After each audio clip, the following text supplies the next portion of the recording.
아버지 하나님, 저희가 찬양하기 참 부족합니다. 그렇지만 하나님, 이 시간 가운데 예수 피를 힘입어 나아가는 귀한 시간 될 수 있도록 주님께서 인도해 주시옵소서.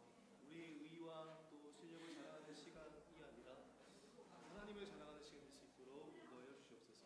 하나님 예수님의 이름으로 기도드립니다. 아멘.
같이 찬양하며 나가기로 합니다. 찬양드리겠습니다. 오 자유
송축해 내 영혼 송축해 내 영혼 내 영혼아 거룩하신 이름 이전에 없었던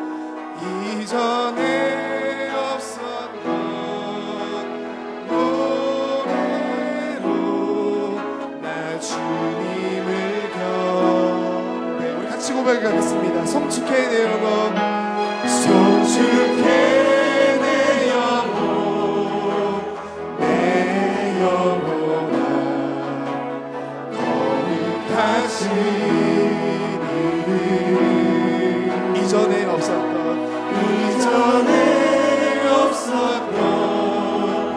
노래로 나 주님을 경배해 해가 뜨는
거룩하시니를 이전에 없었던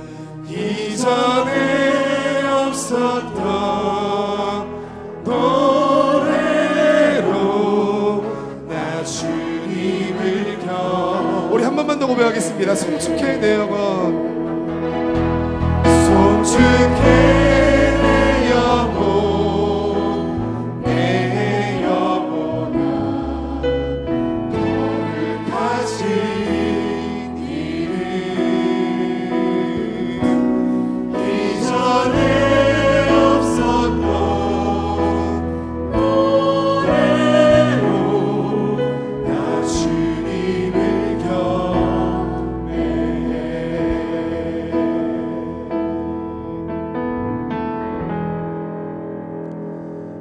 우리 옆에 계신 분들과 이렇게 한번 인사 나누고 예배하겠습니다. 예배의 승리자가 됩시다. 예배의 승리자가 됩시다. 마리아 찬양대 주악에 맞추어 묵상기도 하겠습니다.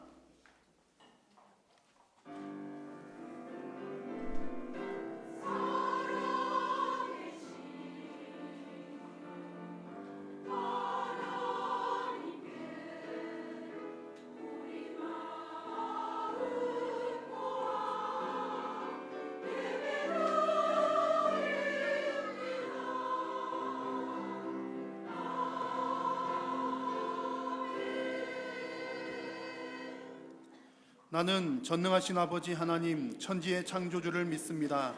나는 그의 유일하신 아들 우리 주 예수 그리스도를 믿습니다. 그는 성령으로 잉태되어 동정녀 마리아에게서 나시고 본디오 빌라도에게 고난을 받아 십자가에 못 박혀 죽으시고 장사된 지 사흘 만에 죽은 자 가운데서 다시 살아나셨으며 하늘에 오르시어 전능하신 아버지 하나님 우편에 앉아 계시다가 거기로부터 살아있는 자와 죽은 자를 심판하러 오십니다. 나는 성령을 믿으며 거룩한 공교회와 성도의 교제와 죄를 용서받는 것과 몸의 부활과 영생을 믿습니다. 아멘. 183장 찬송 후에 안병준 안수 집사님 대표기도 하겠습니다.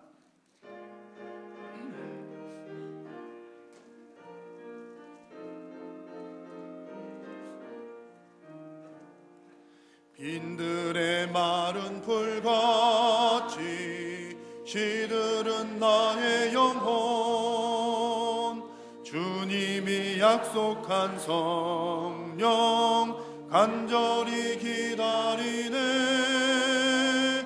가물어 메마른 땅에 단비를 내리시듯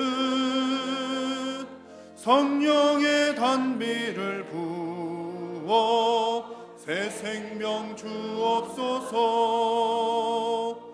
반가운 빗소리 들려 산천이 춤을 추네 봄비로 내리는 성령 내게도 주옵소서 가물어 메마른 땅에 단비를 내리시듯 성령의 단비를 부어 새 생명 주옵소서 절 따라 우러를 내려 조목이 무성하니 갈급한 내 심령 위에 성령을 부으소서 가물어 메마른 땅에 단비를 내리시듯 성령의 단비를 부어 새 생명 주옵소서 참되신 사랑의 언약 어길 수 있사오려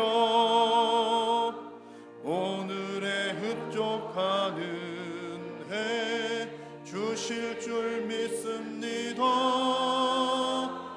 가물어 메마른 땅에 단비를 내리시듯 성령의 단비를 부어 새 생명 주옵소서. 아멘.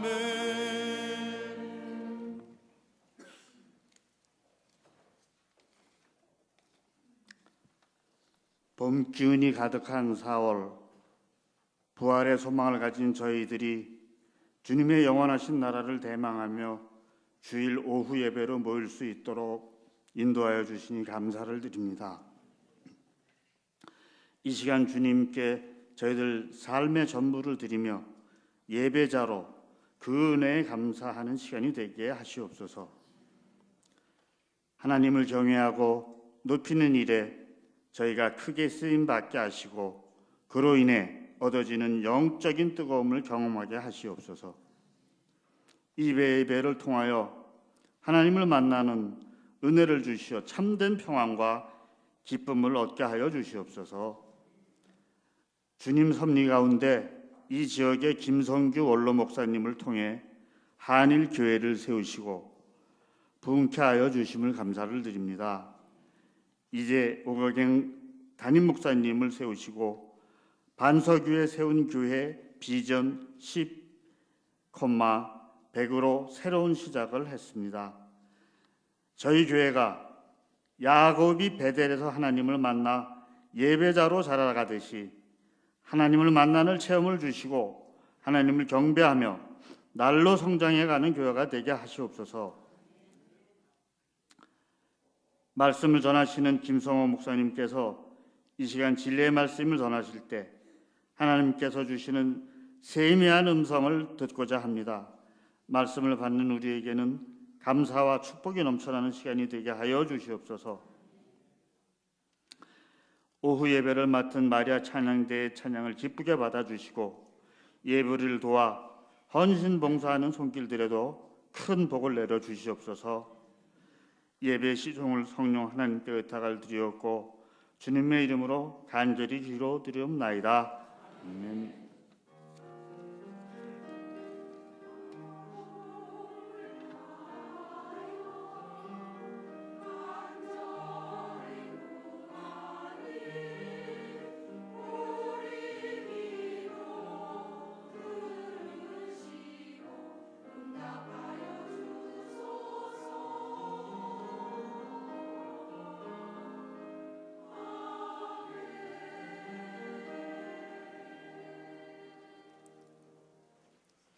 이 시간 우리에게 주시는 하나님의 말씀은 신약성경 요한복음 4장 25절에서 26절 말씀입니다. 요한복음 4장 25절, 26절 말씀.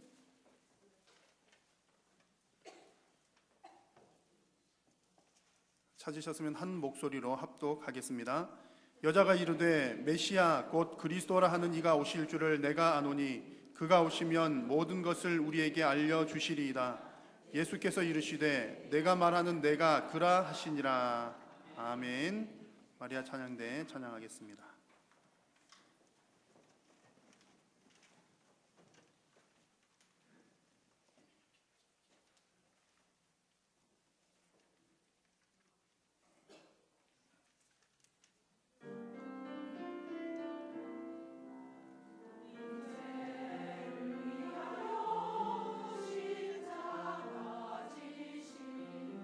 주의 크신 은혜 바를 수 없네.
아멘, 아멘. 우리 하나님께서 마리아 찬양대 찬양을 기쁘게 받으신 줄로 믿습니다. 이 시간 김성호 목사님 그가 오시면이라는 제목으로 은혜의 말씀 전하겠습니다.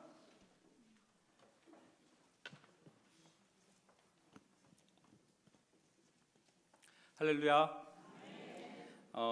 오늘 여러분 식사하시고 나서 가장 먼저 가는 곳이 어디입니까? 예, 화장실 가시죠. 네. 그래, 저도 화장실 갔습니다. 화장실을 갔다가 이제 손을 씻는데 어느 집사님께서 저에게 이러시는 거예요. 사모님이 정말 잘해주시는가 봐요. 라고 얘기하시는 거예요. 무슨 얘기인지 아시겠습니까? 제 얼굴이 좀 좋아 보였던 모양입니다.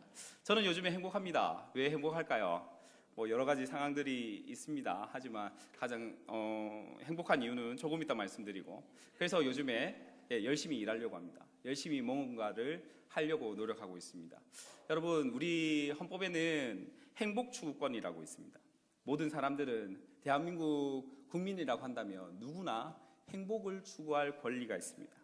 사람들 중에 행복을 싫어하는 사람들이 있을까요? 없습니다. 그런데 행복을 어떻게 하면 가질 수 있을까요? 거기에 대한 답은 여러 가지가 있습니다. 하지만 우리가 정확하게 알아야 될 것은 우리는 무엇을 했기 때문에 행복한 것이 아니라 누구를 알고 있기 때문에 행복한 것입니다. 그분이 누굴까요? 네, 예수님을 알기 때문에 행복한 것입니다. 예수님을 믿기 때문에 행복한 것이죠. 그렇다면 이 행복함의 근원이 되시는 예수님을 전하는 것은 누구의 책임일까요? 그렇죠. 교회의 책임이죠. 교회가 전해야 하는 것입니다. 오늘 말씀은 모든 사람에게 예수님이 주와 그리스도이심을 전해야 한다는 메시지를 담고 있는 본문의 말씀입니다. 여러분 혹시 지붕 위에 바이올린이라는 제목의 영화를 보신 적 있으십니까? 네, 보신 분도 있으시군요. 깜짝 놀랐습니다. 저는 못 봤는데, 이 내용이 무엇이냐면 러시아에서 살면서 전통 문화를 조금씩 상실해가는 한 유대인의 가정의 이야기를 담고 있는 영화입니다. 이 영화는 주인공인 테비아 가족이 공산당 정권에 의해 추방당하는 장면으로 이 영화가 끝이 난다고 합니다. 추방당하는 마지막 장면 가운데 한 유대인이 하는 질문이 굉장히 인상 깊습니다. 지금이 바로 메시아가 오셔야 할 때가 아닙니까? 라는 질문입니다. 무슨 이야기인지 아시겠습니까?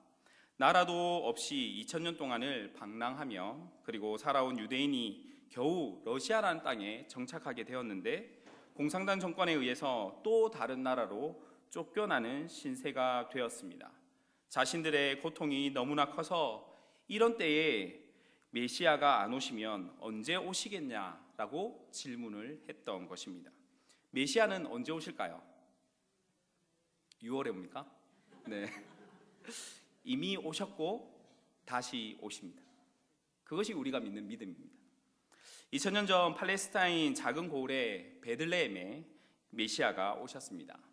그리고 그 메시아는 모든 사람의 죄를 위해 십자가에 달려 죽으시고 부활하시고 승천하셨습니다.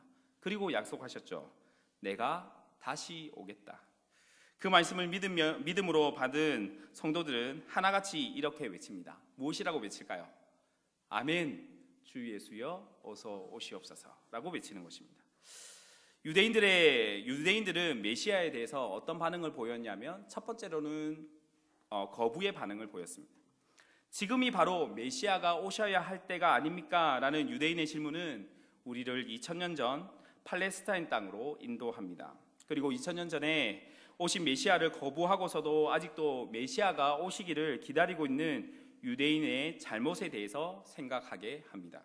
이미 오신 메시아를 내 마음에 맞지 않다고 거부했습니다.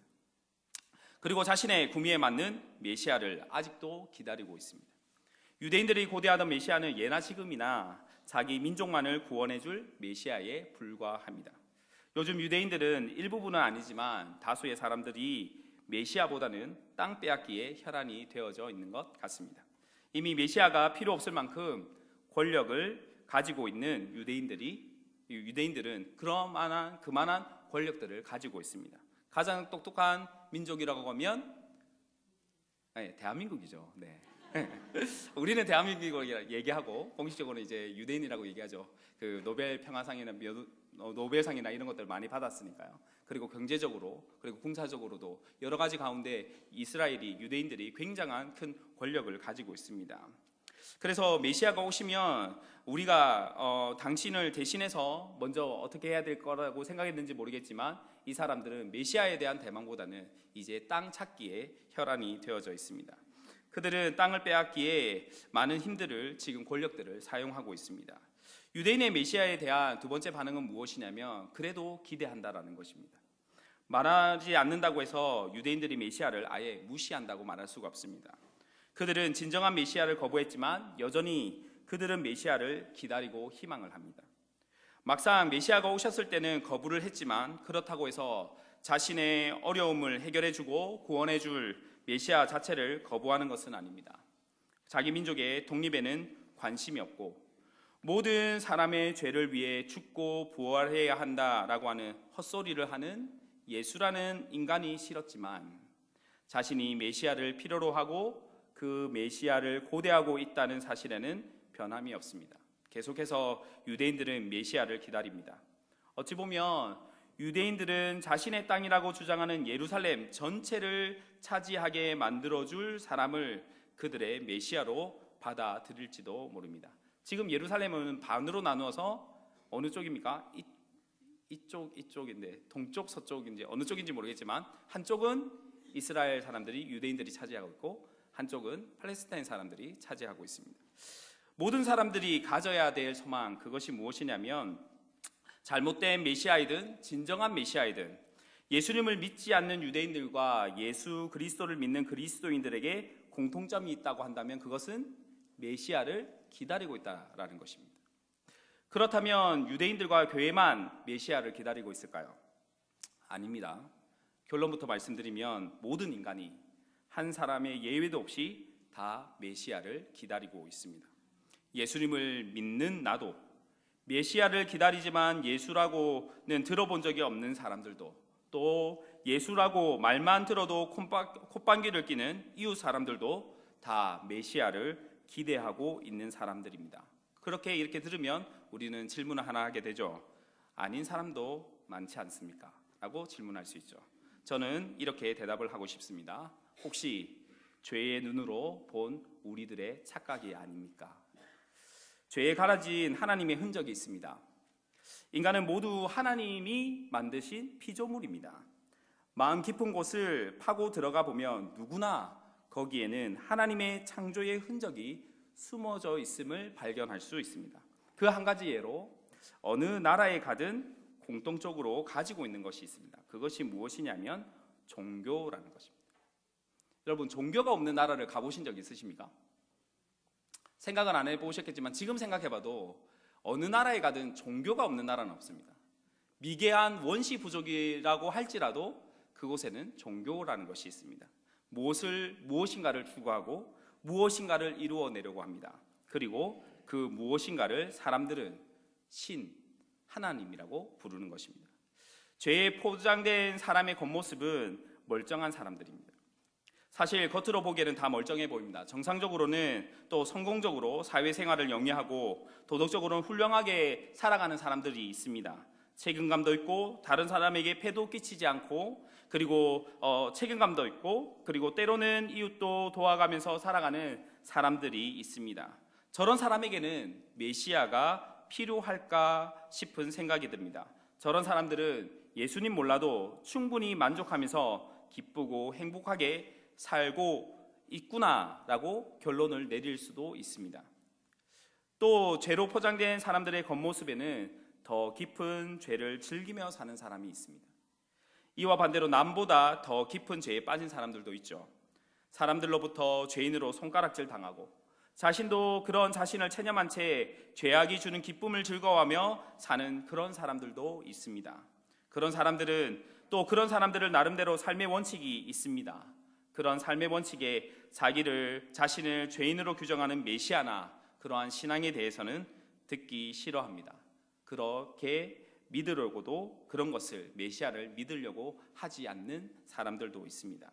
그런데 멀쩡한 사람이든 그리고 더 깊은 죄를 즐기며 사는 사람이든 이 모든 것은 겉으로 보았을 때뿐입니다.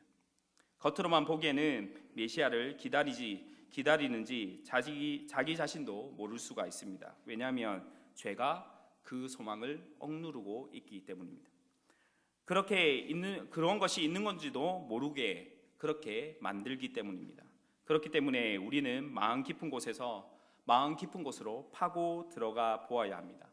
그렇게 해서 거기에 숨어 있는 메시아를 기다리는 소망을 발견해야 합니다. 그리고 자기도 모르는 가운데 바라고 소망하고 하던 그 메시아를 만날 수 있게 하여야 합니다. 전도서 3장 11절은 이렇게 말씀합니다. 하나님이 모든 것을 지으시되 때를 따라 아름답게 하셨고 모든 사람에게는 영원을 사모하는 마음을 주셨느니라. 그러나 하나님이 하시는 일의 시종을 사람으로 측량할 수 없게 하셨도다 라고 말씀합니다. 모든 사람은 영원을 사모하는 마음이 있습니다. 왜 그렇습니까? 하나님께서 그렇게 만드셨기 때문입니다. 그런데 참된 메시아가 이렇게 말씀하십니다. 요한복음 5장 39절 말씀입니다. 너희가 성경에서 영생을 얻는 줄 생각하고 성경을 연구하거니와 이 성경이 곧 내게 대하여 증언하는 것이니라 말씀합니다. 영원한 생명, 영원한 것, 그것은 누구를 통해서 가능합니까? 그리스도를 통해서 가능한 것입니다. 그리고 그 영원한 것은 누가 사모한다고요? 모든 사람이 사모하는 것입니다. 그러면 이렇게 결론을 내릴 수 있겠죠. 모든 사람은 누구를 소망합니까? 메시아를 소망하는 것입니다. 그리스도를 소망하는 것입니다. 7절 말씀을 같이 한번 읽어보도록 하겠습니다. 7절입니다. 사마리아 여자 한 사람이 물을 기르러 왔음에 예수께서 물을 좀 달라 하시니. 아멘. 예수께서 앉아 계신 현장에 사마리아 여인이 등장을 합니다. 사마리아 여인의 특징을 정리하면 이렇습니다. 첫 번째는 여자입니다. 당시 여자를 남자보다 천하게 취급했습니다. 다르게 얘기하면 성차별했습니다. 둘째는 사마리아 사람입니다.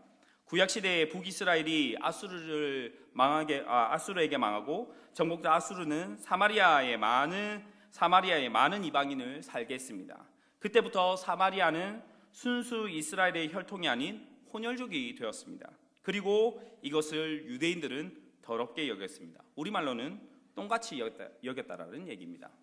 똥은 무서워서 피하는 게 아니라 더러워서 피하는 것입니다. 셋째는 남자 없이는 못 사는 사람입니다. 18절 말씀을 보시면 너에게 남편 5이 있었고 지금 있는 자도 내 남편이 아니니 내 말이 참되도다 라고 말씀하십니다.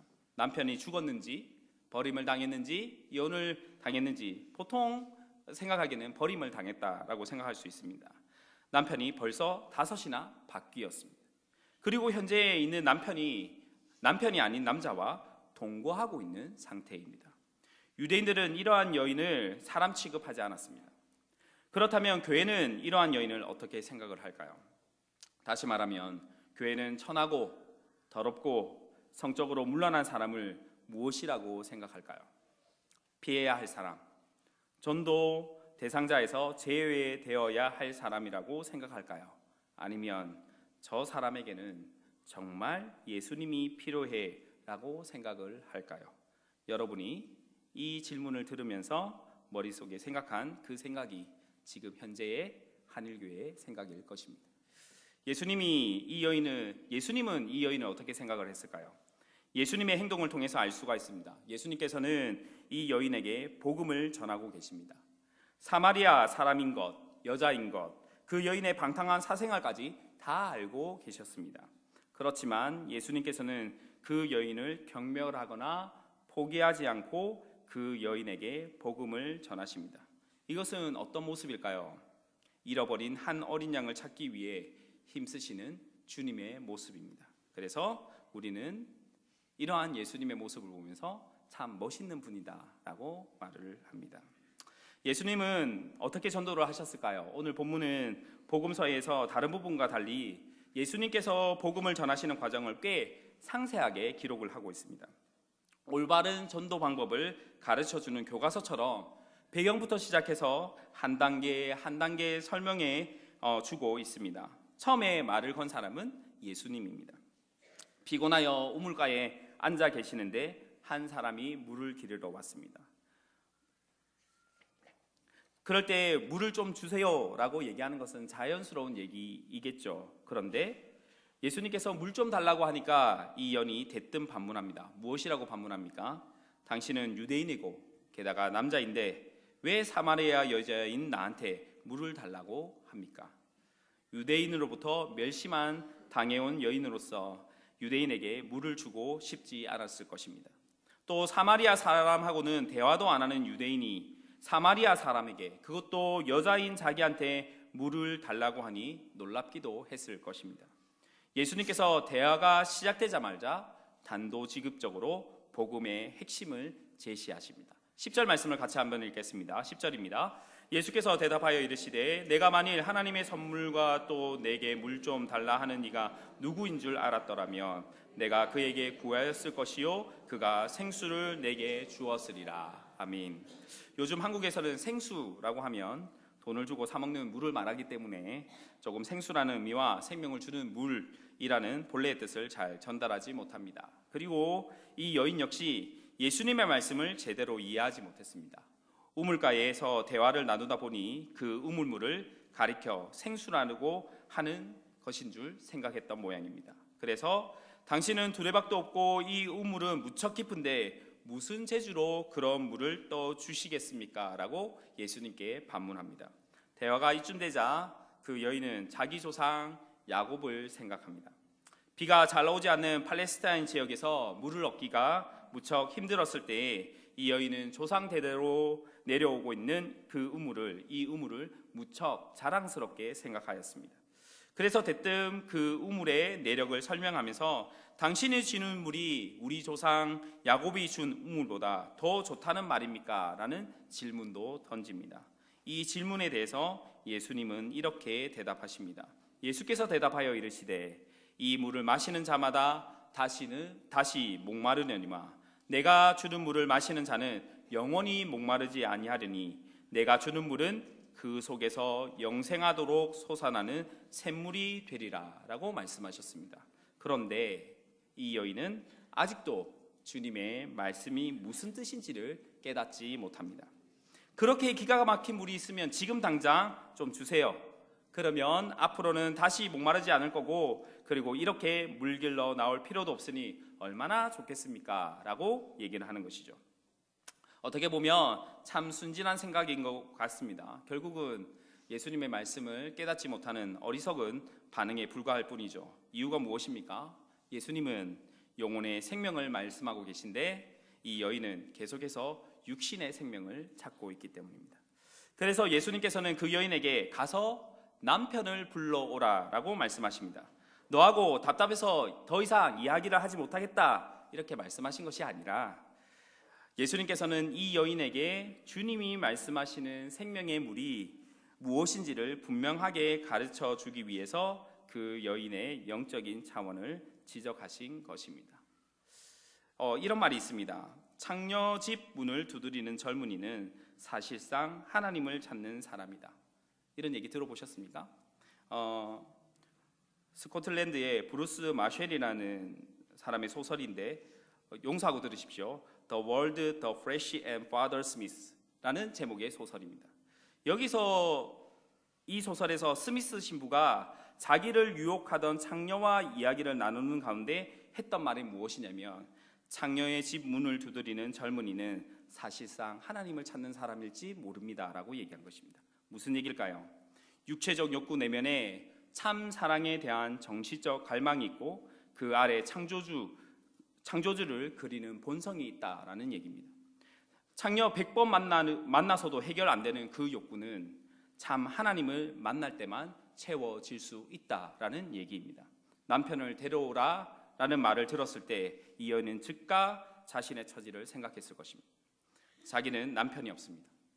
이니 남자를 5번이나 버림을 당했는지 모르겠지만 버림당했다고 표현하겠습니다. 버림당했습니다. 지금의 남편 아닌 남자와 동거를 하고 있는 중입니다. 무슨 말입니까? 남편 없이는 살 수 없는 여자입니다. 버림을 당해도 계속해서 남자를 갈구하는 여자입니다.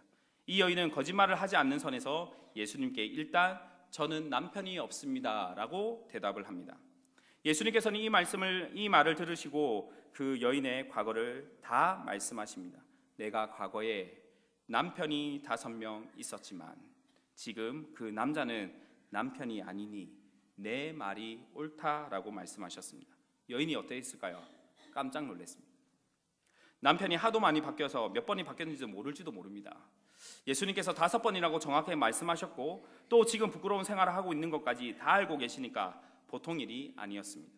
그래서 이 여인은 예수님을 누구라고 생각했냐면 선지자라고 생각한 것입니다. 선지자는 사람들이 모르는 것을 하나님이 계시를 통해 아는 사람입니다. 자신의 은밀한 사생활을 이렇게 정확하게 알고 있는 사람이라면 선지자임이 틀림없을 것이라 생각하였습니다. 여러분 같으면 내가 확신이 드는 이분은 정말로 선지자 같구나, 하나님의 말씀을 미리 아는 사람이겠구나 라는 생각이 들 때 무슨 질문을 하시겠습니까? 지금 분위기로 보아서는 여자는 이렇게 질문을 해야 하지 않을까 저는 생각합니다. 지금 지내고 있는 남자와 결혼해도 되겠습니까? 이 남자에게는 버림당하지 않고 끝까지 같이 살 수 있을까요? 저는 남자 없이는 못 사는데요. 여러분, 남자는 첫사랑을 마음에 두고 여자는 모르십니까? 끝사랑을 마음에 둔다는데 아닙니까? 헛소리입니까? 뭔지는 모르겠습니다. 하여튼 저는 남자 없이는 못 살아요 라고 대답했을 것입니다. 질문했을 것입니다. 그런데 사마리아 여인은 자기와 대화하는 상대방이 선지자라는 것을 생각하였을 때 마음속 깊이 숨겨져 있는 차별과 멸시와 음란함으로 숨겨져 있던 한 가지 질문을 선지자로 여기시는 분에게 내어놓습니다. 그것이 20절 말씀입니다. 20절 말씀을 같이 한번 읽겠습니다. 우리 조상들은 이 산에서 예배하였는데 당신들의 말은 예배할 곳이 예루살렘에 있다 하더이다. 무슨 얘기입니까? 어디서 예배를 드려야 참된 예배입니까? 라고 질문한 것입니다. 예수님께서 그 질문에 대해서 이렇게 대답하십니다. 아버지께 참되게 예배하는 자들은 영과 진리로 예배할 때가 오나니 곧 이때라. 아버지께서는 자기에게 이렇게 예배하는 자들을 찾으시느니라. 하나님은 영이시니 예배하는 자가 영과 진리로 예배할지니라 라고 말씀하십니다. 예수님께서는 이 여인의 질문에 유대인도 사마리아인도 다 틀렸다라고 말씀하시고 장소가 중요한 것이 아니라 라고 말씀하십니다. 이제 새로운 시대가 도래할 것인데 그때가 되면 모두가 성령 안에서 장소에 관계없이 하나님께 예배를 드릴 것이라 말씀하십니다. 왜냐하면 하나님은 영이시기 때문입니다. 하나님을 예배할 때도 예루살렘과 그린 신산이 아닌 성령 안에서 예배하는 것이 옳다는 것이었습니다. 예수님께서는 예배를 말씀하시면서 성부 하나님과 성령 하나님을 언급하셨습니다. 그런데 삼위일체의 하나님 가운데 한 분이신 성자 하나님을 우연의 일치라고 말할 수 없는 하나님의 섭리 가운데 이 사마리아 여인이 고백합니다. 25절 말씀을 같이 한번 읽겠습니다. 25절입니다. 여자가 이르되 메시아 곧 그리스도라 하는 이가 오실 줄을 내가 아노니 그가 오시면 모든 것을 우리에게 알려주시리이다. 아멘. 하나님은 영이시라는 말씀과 예배하는 자가 영과 진리로 예배할 것이라는 말씀을 듣자 이 여인이 얘기한 것은 무엇이냐면 메시아를 얘기했습니다. 이 여인은 메시아가 오시면 성령의 시대가 시작되는 것을 알고 있었습니다. 그래서 성령이라는 말을 듣자마자 메시아가 오시면 그렇게 되겠지요 라고 대답을 한 것입니다. 그 말씀을 들으신 예수님께서는 이렇게 대답하시죠. 무엇이라고 대답하십니까? 26절 말씀입니다. 함께 읽겠습니다. 예수께서 이르시되 내가 말하는 내가 그라 하시니라. 아멘. 예수님께서 자신이 바로 메시아라고 말씀하시는 바로 그 순간 이 여인은 깨달았습니다. 한마디로 말하면 득도했다라고 얘기할 수도 있겠죠. 예수님께서 물 하실 때까지만 해도 그저 시원한 우물물 정도로 우리의 육신에 마시는 물 정도로 생각을 했습니다. 하지만 자기 사생활을 다 아시는 분이라는 것을 깨달았을 때 자기가 궁금해하던 그 문제를 시원하게 설명해 주실 때 예수님이 자신이 바로 메시아라고 말씀하셨을 때 그때 이분이 메시아구나, 그리스도이시구나 라고 즉시 믿게 되었습니다. 그래서 물동이를 놔두고 마을로 뛰어 들어갑니다. 28절에서 29절 말씀을 같이 한번 읽겠습니다. 시작. 여자가 물동이를 버려두고 동네로 들어가서 사람에게 이르되 내가 행한 모든 일을 내가 말한 사람을 와서 보라, 이는 그리스도가 아니냐 하니. 여인은 가서 동네 사람들에게 전도하기 시작합니다. 무엇이라고 얘기합니까? 와서 보라, 이는 그리스도가 아니냐라고 얘기합니다. 여인의 마음속에 숨겨두었던 메시아의 희망을 보게 되어집니다. 오늘 본문의 말씀에서 우리가 관심을 가져야 할 한 가지는 이 여인의 마음속에 메시아를 향한 기대와 사망이 아니라 소망이 숨어 있었다는 사실입니다. 이 소망을 처음부터 발견한다는 것은 불가능하겠죠. 사마리아 사람입니다. 여자입니다. 문란하기 짝이 없는 생활을 하고 있는 사람입니다. 그런 사람이 마음 깊은 곳에서 메시아를 기다리고 있다라고 생각할 수 있겠습니까? 도덕적인 관점에서 볼 때 그런 사람은 차라리 하나님도 안 계시고 메시아도 없이 그냥 대충 살다 죽으면 그만이지라고 생각할 수 있습니다. 그런데 주님과 여인과의 대화는 전혀 예상치 못한 방향으로 흘러갔습니다. 이 모든 것은 예수님은 알고 계셨겠죠. 오늘 본문에 나오는 이 사마리아 여인은 하나의 표본이라 할 수 있을 것입니다. 인간은 누구나 다 이 여인과 같습니다. 처음부터 메시아를 뚜렷하게 기다리는 사람은 아무도 없습니다. 그저 하루하루 물길러 다니는 것이 힘들고 그런 고생을 안 하게 해준다는 말에 귀가 번쩍 열리는 그런 사람들입니다. 예수님께서 주시는 영원한 생명에 대해 말해도 무관심하고 오해해버리고 별 적극적인 반응을 보이지 않습니다. 그러나 주님의 말씀은 이 여인의 마음 깊은 곳에 메시아에 대한 소망이 숨겨 있는 것을 발견하게 합니다. 이 여인은 선지자를 만났다 싶을 때 즉시 예배에 대해서 물어보았습니다. 그 여인의 사생활을 염두에 둘 때 뜻밖의 질문입니다. 게다가 성령에 대해서 말씀을 듣자마자 메시아가 오시면 다시 가르쳐 주실 것이다 라는 기대감을 나타내었습니다. 현대를 살아가는 우리는 오늘 말씀을 통해 우리가 가진 선입견을 제거할 수 있어야 할 것입니다. 무엇이겠습니까? 우리는 현대인들이 과거보다 발전하고 진보했기 때문에 과거보다 만족감이 더 크고 그래서 메시아도 별로 필요하지 않다라고 쉽게 생각해 버릴 수 있습니다.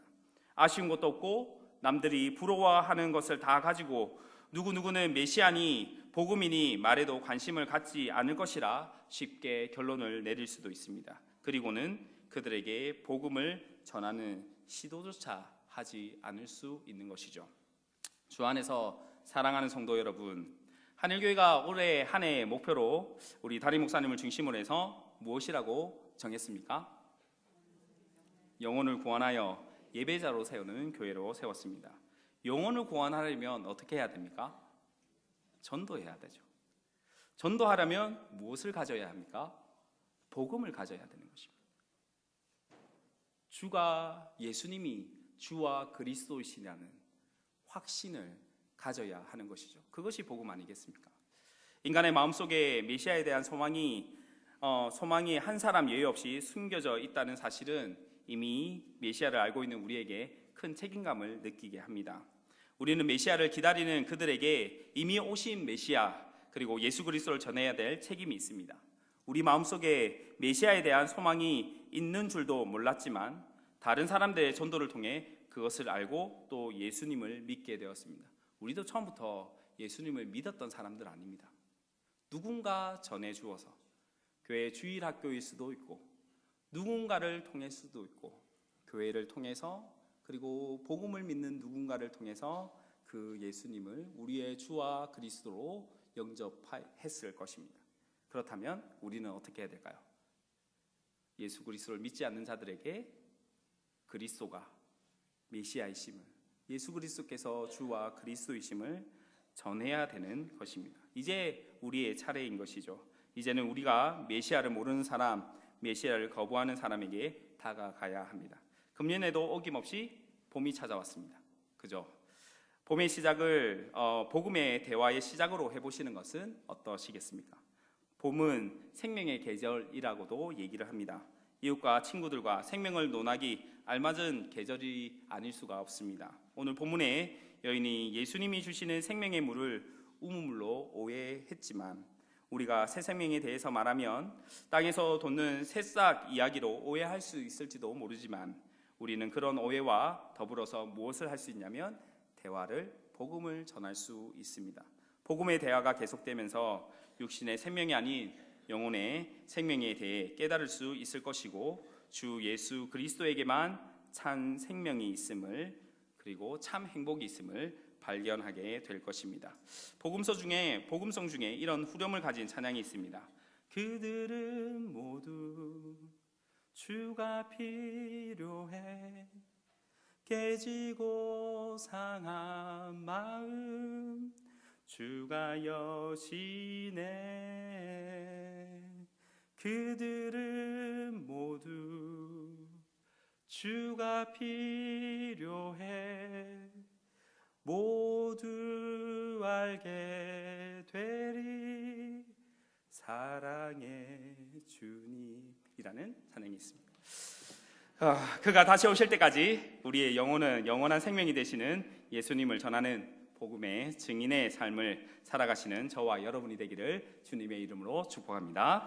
하나님 아버지, 모든 사람에게 메시아가 필요합니다. 자신들이 진정으로 원하는 것이 무엇인지 알지 못하는 모든 사람들에게 주의 복음을 전하는 모든 성도들이 되게 하여 주시고 올 한 해 복음을 전함으로 영혼을 구원하여 예배자로 세우는 하늘교회 모든 성도들이 되게 하여 주시옵소서. 감사합니다. 예수 그리스도의 이름으로 기도하옵나이다. 아멘. 526장 찬송입니다. 526장입니다.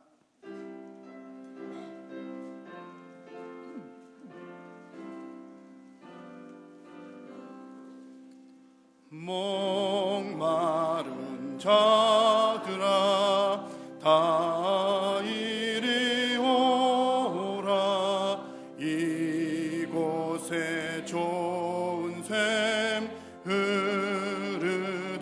흐르도다 힘쓰고 애씀이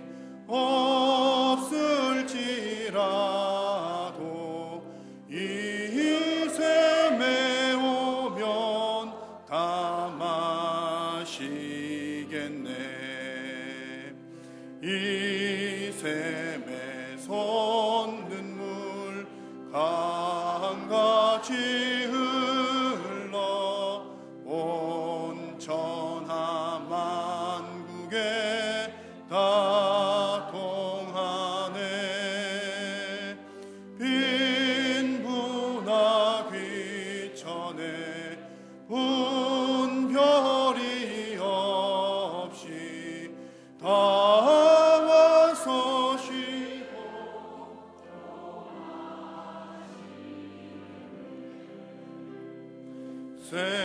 생명수 샘물을 마신 자마다 목 다시 마르지 아니하고 속에서 솟아나 생수가 되어 영원히 솟아 늘 풍성하리 이 샘의 이름은 생명의 샘물 저수정빛같이 늘 맑도다 어린 양 보좌가 근원이 되어 생명수 샘이 늘 그치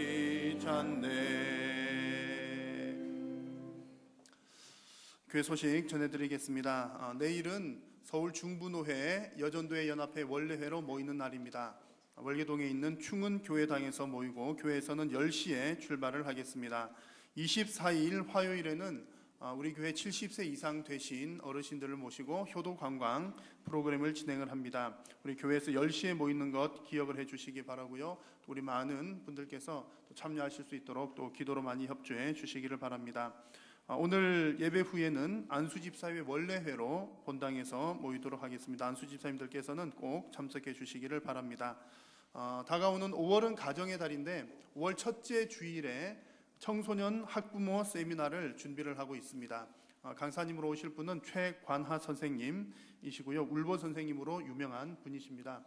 그래서 우리 모든 성도님들께서 다 참여를 하실 수가 있습니다. 오셔서 우리 또 학생들에 관해서 우리 자녀들에 관해서 또 어떤 생각을 가져야 할지 함께 기도하는 마음으로 참여를 하시면 좋겠습니다. 여러분 많이 기대도 해주시고 기도하면서 이 세미나를 잘 준비할 수 있기를 바랍니다. 나머지 광고들은 주보를 참고해 주시기를 바랍니다. 제가 한번 기도하겠습니다. 하나님 참 고맙고 감사합니다. 오늘 주일 오후 시간 살아계신 하나님 앞에 찬양 예배로 영광을 올려드리게 하시니 감사합니다. 오늘 이 시간도 하나님께서 우리가 드리는 이 예배를 기쁘게 받으신 줄로 믿습니다. 하나님 아버지 오늘 주신 말씀도 우리 심령 속 깊이 새기게 하시고 항상 주님 우리 생명의 샘이 되시는 근원 되시는 예수 그리스도를 우리가 먼저 만나게 하시고 또 그 복음을 증거하는 우리의 삶이 될 수 있도록 하나님 은혜 도하여 주옵소서. 오늘 이 시간도 주님 앞에 나오면서 마음과 정성을 다하여 10의 1조를 구별하여 하나님 앞에 올려드리고 또 장학 예물로 여러 가지 감사의 제목들로 또한 주일 예물로 드리며 우리 교육부서에서 여전도회에서 또 일천번제로 여러 가지 제목들로 주님 앞에 귀한 물질을 올려드립니다. 하나님 이 물질은 다 하나님께로부터 온 것인 줄로 믿고 고백하오니 우리의 신앙 고백도 함께 받으시고 이 귀한 물질이 오직 하나님 나라 영광 위하여만 귀하게 쓰임받게 하여 주옵소서. 드리는 손길들을 복되게 하시고 하나님께서 지금까지 은혜로 채우신 것처럼 저들의 모든 삶의 걸음걸음마다 하나님 동행하시며 일용할 양식을 베풀어 주시며 우리 하나님을 인하여 승리하는 주님 모든 성도님들 되게 하여 주옵소서. 이번 한 주간도 주님 믿음으로 살고자 합니다. 우리는 부족하오니 성령 하나님 동행하여 주시고 힘 더하여 주시고 한 주간도 믿음으로 승리하고 돌아와 또한 주님께 예배하는 모든 백성들 되게 하여 주옵소서. 오늘 이 시간 영광 받아 주심을 감사드리오며 우리 구주 예수님의 이름으로 기도드립니다. 아멘. 주 예수 그리스도의 은혜와 하나님 아버지의 크신 사랑과 성령의 교통하심이 오늘 주일 거룩한 하나님 앞에 마음과 정성을 다하여 영광 올려드리고 또한 세상으로 파송받아 나아가는 사랑하는 모든 성도님들 머리 위에 항상 함께 있을지어다. 아멘.